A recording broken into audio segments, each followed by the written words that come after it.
Hello and welcome to SL Productions and my top 10 favourite 11th Doctor stories. In this video I'll be counting down my top 10 favourite 11th Doctor stories as played by Matt Smith, who played the Doctor in Doctor Who from 2010 to 2013. This series started in 2016 with me counting down my top 10 favourite 3rd Doctor stories, and in this video, almost 5 years on, I will be counting down my top 10 favourite 11th Doctor stories. So, beginning this list at number 10, we do have The Time of the Doctor, Matt Smith's final story as the Doctor, where we see him regenerate into Peter Capaldi, aka the 12th Doctor. There's lots of good throwbacks in this episode to Matt Smith's reign as the Doctor. The cracking time returns, the silence return, a lot of mysteries solved. We find out what happened to Gallifrey in this story, and it carries on from the 50th anniversary special, The Day of the Doctor, and leads in to Deep Breath, the first story to star Peter Capaldi as the Doctor. I do personally enjoy The Time of the Doctor. It has lots of good music in it, which celebrates Matt Smith's era as the Doctor. Now, moving on to number 9, we do have The Name of the Doctor. Now, The Name of the Doctor is the final story in Series 7 of Doctor Who, Matt Smith's final full series as the Doctor. So The Name of the Doctor does solve the impossible girl mystery, introduces John Hurt as the War Doctor, which was a massive surprise at the time, and it also has a lot of good throwbacks to Matt Smith's era as the Doctor as well, such as River Song appearing, the Paternoster Row Gang, The Great Intelligence, played by Richard E. Grant. It was a real good finale for Series 7 of Doctor Who. At number 8, we do have The God Complex, an underrated story in my opinion. I really like The God Complex. It's a very quotable story, it has loads of good quotes. David Walliams in this episode is good. Howie Boris Spragg is quite good in this story, who's a funny character, and also Harry as well, he's a good character. There's lots of good characters in this story, lots of good guest stars, an interesting concept, very quotable, good music, it's creepy throughout, and really messes with emotions and everything like that, this story. It's a proper underrated story in my opinion, and I really enjoy The God Complex. Coming in at number 7, we do have A Christmas Carol, the 2010 Christmas special of Doctor Who, Matt Smith's first Christmas special as the Doctor. So this episode stars Michael Gambon from Harry Potter as an old man who needs to reflect on his life as he's made very bad choices. It's a kind of parody of Charles Dickens' A Christmas Carol. It has a similar theme to that, and it is a great episode in my opinion. There's lots of good moments in this. We get to see the Doctor in his dark side as well, which is great to see, and we get to see the Doctor blame people and see a different side of the Doctor in this episode, which is great to see, and Michael Gambon's performance in this story is amazing.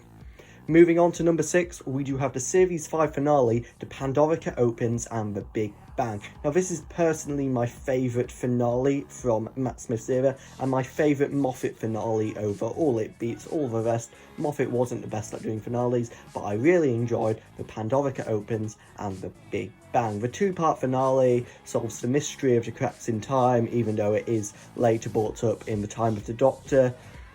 The Ponds get married in this story, which is great to see. Time is reversed in this story. The Big Bang happens. There's the Alliance, where loads of Doctor Who monsters come together. A fantastic episode, in my opinion. Coming in at number 5, we do have Vincent and the Doctor, another Series 5 story. In this episode, the Doctor meets Vincent van Gogh. It's a great biopic for Vincent van Gogh. We get to see part of his life, which is very interesting, very educational, a very emotional story as well, particularly at the end. And it is a great story. It's a very nice story and one of the greatest Doctor Who stories of all time, in my opinion.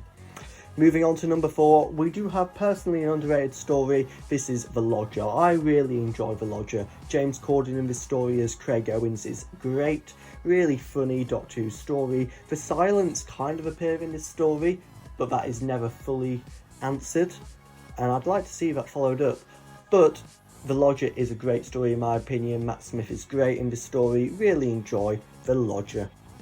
Moving on to number 3, we do have the 50th anniversary special of Doctor Who, which is The Day of the Doctor. Now, The Day of the Doctor also stars David Tennant and John Hurt as the 10th and War Doctor, respectively. Tom Baker returns as the creator in this story. Is he the 4th Doctor, or is he a future incarnation of the Doctor? I'll never know. But yes, The Day of the Doctor is an amazing Doctor Who story. Celebrates all 50 years of Doctor Who, particularly the modern era, but there's also a lot of callbacks to classic Doctor Who as well. Really enjoyed The Day of the Doctor. It feels like a movie and not an episode of Doctor Who, which is great in my opinion. At number 2, we do have the 11th Hour, Matt Smith's first full story as the Doctor. This story introduces us to the Ponds, it introduces us to the Cracking Time arc, which stretches all throughout Matt Smith's reign as the Doctor. Get a real good feel for Matt Smith's Doctor in this story, which is great to see with the fish fingers and custard at the beginning, and a really good transition from David Tennant's era as the Doctor to Matt Smith's era as the Doctor. So, at number 1, we do have the 2-part series opener of Series 6 of Doctor Who, which is The Impossible Astronaut and Day of the Moon. I really enjoy this 2-part, I really like the American style. It sets up Series 6 well with the Doctor's death arc throughout the series, which was amazing to see. I really like the setting in 60s America. I think they did a real good job of it. The silents are great in this story as well. Canton Everett Delaware III is good. Richard Nixon is good in this story. I personally really enjoy The Impossible Astronaut and The Day of the Moon, hence why it is my favourite Matt Smith story as the Doctor. So that is my list for my top 10 favourite 11th Doctor stories as played by Matt Smith. Please let me know your thoughts in the comments below, and I'd love to see your top 10 Matt Smith stories as the Doctor. That is the end of this video, and until the next time, goodbye.